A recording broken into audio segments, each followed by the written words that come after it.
Hello guys, payong hapon guys no. Ayun guys nanagid gi kuan na si gigamitan si harvester gay pag kuan gi ani na mo tapos kato ng harvester ang nagkuano kana siya harvester man na.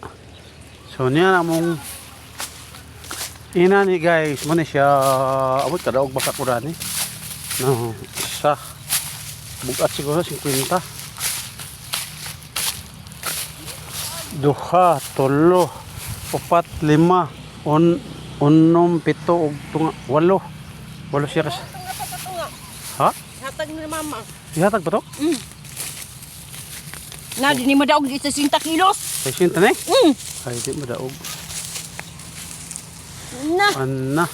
Karatili asa man. Pao na to ta.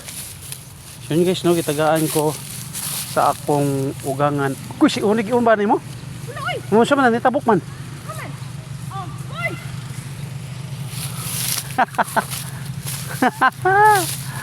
Yun guys, gitagaan ko duha ka sako sa akong ugangan guys.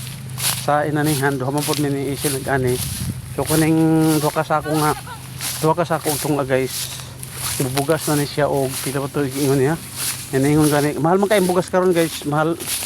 Pero dili na ako ibaligya guys kay sada man gud siya kay nga bugas guys. Di na ko ikuan, bahala, di ko makakwarta. Basta kay di na ko ibaligya kay sayangan ko. Para na ni konsumo. So nira guys no. Nira ang ako kani ug kani guys so hatag. So to pang uban 1 2 3 4 5 6 7 8 9 10. 10 ani hap di ang nakuha di sa among giani. So muning harvester guys, kana siya harvester kubuto. Ito. Thank you guys no. Thank you kayo. Salamat ko nga makalibre ng bugas.